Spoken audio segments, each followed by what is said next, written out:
Hello, Scott here, the Scow America Motoman Robotics Division. Today we're going to look at a very convenient function in the DX100 programming pendant called I/O Variable Customize. The Customize screen allows the user to set up to 32 variables or signals that they can monitor with a one-button access. So we're going to start off by going to teach mode. Now that our programming pendant is in teach mode, in order to enable the function, we must go to management security level. System info, security. On the default screen, it's on operation. Press the select key, cursor to management, and press select again. Now we need to put in our password. The default password for the management security level is 8 number 9s. You can press and hold the 9 key till it fills the field with asterisks, or you can press the 9 key 8 times. Now we're going to press the enter key. So we see our security level has changed to management, and we now have 3 keys displayed up in our status line. Now we need to go to our setup menu. So we're going to go to the right side of the main menu by pressing the small black arrow at the bottom of the main menu. Now we're going to find our setup key. Press setup. Now we can see all the options under setup, and the option we're looking for is function enable. Inside our function enable, we can cursor down to the I/O variable customize function. By default, it is set to invalid. We're going to press our select key, and we're going to make that function valid. Now that our function is valid, we're going to go back to the left side of the main menu, and we're going to go to our application icon. In this case, we have a welding application set up. So under my welding application icon, I'm going to find a new menu, I/O Variable Customize. I'm going to open up this I/O Variable Customize screen, and I can see that I have up to 32 fields. We're only displaying 14, but there are 32 fields available to us.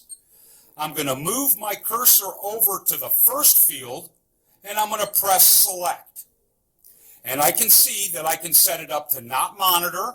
I can set up an input or an output signal for monitoring or for actually executing in teach mode. I also have the option for a B variable, an I variable, or a D variable. These variables may be used to set data, and I can monitor this screen live, real time, while the robot is executing to watch what my data input is into these fields. So we're going to choose a variable for this particular setup, and we're going to choose a B variable. And we'll say that our parts are being counted in B0. So I'm going to type in the 3 zeros into my field, and I'm going to press enter. So now that shows me that I've got B0 set, and it's giving me a content. So my B variable currently is at 0. Now I've got an option to go over and name this field. So we're going to press select on the name, and then I'm going to name it part count.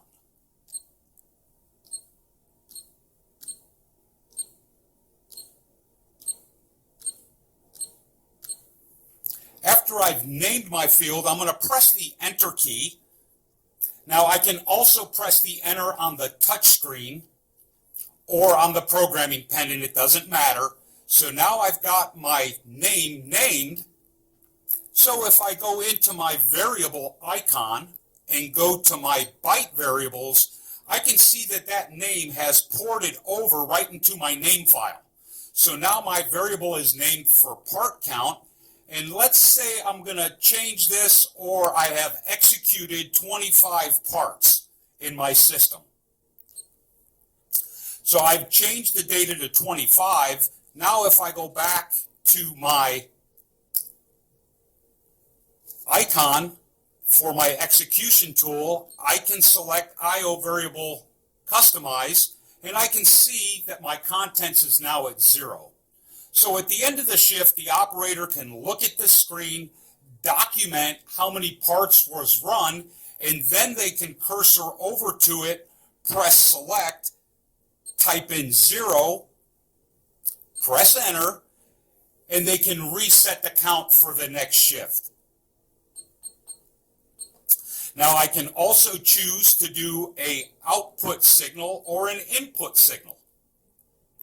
When I select on the in and out, it's asking for an address. It's not asking me for what output number I want to use or what input number I want to monitor. It's asking for the relay address. And I'm going to say we're going to use output relay 10010. And then I'm going to press enter. 10010 is output number 1. So now I have output number 1 displayed on my screen. And maybe this output is used to toggle a beacon light or to toggle some kind of a screen out on my interface panel. It's just a toggle. Because it's a universal output, I have the ability to turn this on and off from the programming pendant. If I cursor over and highlight the field with the bullet, press my interlock key and hold it, and then press select, my bullet highlights. I've just turned that output signal on. To turn it off, interlock and select turns that signal off. I can also cursor over and name this signal. This function is a very convenient way to track or monitor stuff in our system without navigating through a lot of different files to get there. Again, under my device icon, I will find I/O variable customize, and it's very convenient. I can leave this screen pulled up on the pendant, and my operators never have to navigate to anything. Just a matter of switching modes. This has been I/O variable customize. Thank you.